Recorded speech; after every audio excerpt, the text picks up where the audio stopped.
Friends, आज हम बात कर रहे हैं अनिल अंबानी की और साथ में बात करेंगे उनकी कंपनियों की। Reliance communication, Reliance power, Reliance infrastructure, Reliance capital, Reliance home finance और रिलायंस नेवल एंड इंजीनियरिंग की।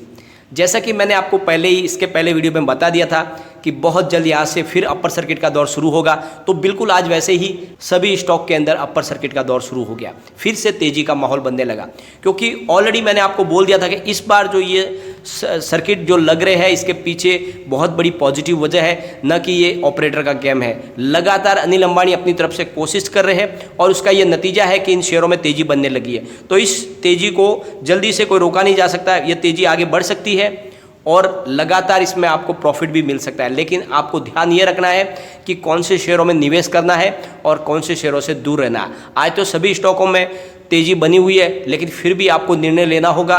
कुछ ऐसे स्टॉक है जिनसे आपको बाहर निकलना होगा। फ्रेंड्स, अनिल अंबानी की कंपनियों से 2-3 बड़ी अपडेट निकल कर आई है, उनको एक एक करके हम डिस्कस करेंगे और जानने की कोशिश करेंगे क्या आने वाले समय में अनिल अंबानी ग्रुप के दिन फिर से बदलने वाले हैं। क्या अनिल अंबानी फिर से इंडिया के टॉप 10 बिजनेसमैन में आ सकते हैं? तो क्या संभावना बन रही है? क्या जो मेहनत कर रहे हैं अनिल अंबानी वो रंग लाएगी? और जो शेयर होल्डर को पहले लॉस हो चुका है एडीएजी में, क्या उसका कुछ बेनिफिट उनको मिल सकता है? क्या यहाँ से अब खरीदारी करने पे उनको बहुत सारा रिटर्न मिल सकता है?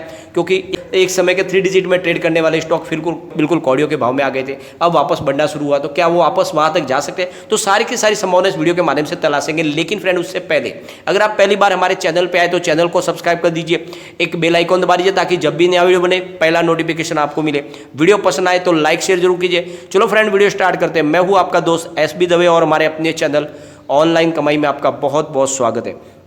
फ्रेंड्स, सबसे पहले एक बार कारोबार को डिस्कस कर लेते हैं। आज रिलायंस पावर का स्टॉक 13.50 पर ओपन हुआ। हाई इसकी 14.10 की है, लो इसने 13.20 का बनाया, लेकिन वैल्यूएबल बाइंग शुरू हुई आज। अच्छी खासी तेजी बनी और अंत में 5% के सर्किट के साथ में क्लोजिंग हुई। अपर सर्किट लगा है, बहुत ही शानदार पॉजिटिव मूव है इस स्टॉक का।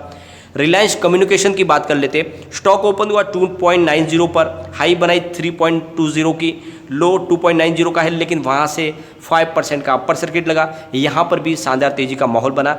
एक पॉजिटिव न्यूज है, उसको भी हम आगे डिस्कस करेंगे। बात कर लेते हैं रिलायंस इंफ्रास्ट्रक्चर की। स्टॉक ओपन हुआ 85 पर, हाई बनाई 80.50 की, लो बनाया 83.10 का और अंत में 85.25 पर 3.84% अप पर क्लोजिंग दी है। सर्किट नहीं लगा, लेकिन अच्छी खासी तेजी बनी है, करीब 4% की तेजी बनी है। स्टॉक बहुत ज़्यादा मजबूत लग रहा है। रिलायंस कैपिटल की बात कर लेते हैं। स्टॉक ओपन हुआ 20 पर, हाई बनाई 21.25 की, लो है 20 का, अंत में 21.25 पर 5% के अपर सर्किट पर क्लोजिंग दी। यहाँ पर भी तेजी का माहौल बना। इसकी भी एक न्यूज है, उसको हम आगे जाके डिस्कस करेंगे। अब बात कर लेते हैं रिलायंस होम फाइनेंस की। करीब 5.65 पर इसमें भी सर्किट लगा है, कारोबार ज़्यादा हुआ नहीं है। और फ्रेंड्स, बात कर लेते हैं रिलायंस नेवल एंड इंजीनियरिंग की। तो यहाँ पर भी लगभग कारोबार थोड़ा हुआ है। ओपन स्टॉक हुआ 3.80 पर, हाई बनाई 4.10 की, लो 3.80 का है, यानी 5% का यहाँ पर भी सर्किट लग गया। तो फ्रेंड्स, काफ़ी ज़्यादा तेजी बनी है सभी शेयरों में, लगातार पॉजिटिव माहौल बना। तो जिस तरह से माहौल गमगीन हुआ था, जिस तरह से लोअर सर्किट लगने लगे थे, तो लोगों को फिर डर बैठ गया था, उनको लगने लगा था कि फंस गए इस ग्रुप के अंदर। परंतु मैंने आपको पहले ही बोल दिया था, इससे पहले मेरा जो वीडियो उसमें मैंने आपको क्लियरली बोल दिया था उसमें कि फिर से अपर सर्किट लगेंगे, और वही हुआ, क्योंकि उसके पीछे है मजबूत वजह। लगातार अनिल अंबानी अपने कारोबार को समेट के छोटा करके उसको बढ़ाने की कोशिश कर रहे हैं और इस नतीजे में वो जो उनकी मेहनत है वो रंग ला रही है और इसी वजह से कारोबार में माहौल तेजी का बन रहा है। तो एक और पॉजिटिव न्यूज़ निकल कर आई है। अनिल अंबानी का जो कंपनी है Reliance Big entertainment private limited, उन्होंने जो कोलैबोरेट किया हुआ है स्टीवन स्पिलबर्ग के साथ में, और वो वहाँ पे हॉलीवुड में और इंडिया में बड़ी बड़ी फिल्मों को रिलीज़ करते हैं।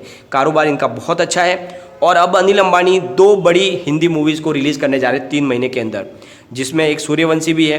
तो कारोबार इनका फिर से पटरी पे आने लगा है और ये इनका जो कारोबार है Reliance Big entertainment private limited का बहुत ही शानदार, क्योंकि हॉलीवुड की बड़ी बड़ी फिल्में भी रिलीज़ करते हैं। कंपनी कोविड का जो इफेक्ट था पूरा का पूरा इंटरटेनमेंट इंडस्ट्री पे ज़बरदस्त निगेटिव इफेक्ट पड़ा था, कारोबार सब बंद था। परंतु अब धीरे धीरे कारोबारी गतिविधियाँ शुरू होने लगी है। अब धीरे धीरे सारे थिएटर भी खुलेंगे, तो ये आने वाले समय में इनके पास प्रॉफिट का बहुत बड़ा ये जरिया है। तो बड़ी इनके फिल्में हाथ लगी है और इस वजह से काफ़ी ज़्यादा इनके कारोबार में वृद्धि हो सकती है। तो अनिल अंबानी जो डिसीजन ले रहे हैं उसकी वजह से आने वाले समय में अनिल अंबानी के दिन बिल्कुल पलट सकते हैं और इसीलिए उनके जो कारोबार है अब वो सही हो रहे हैं।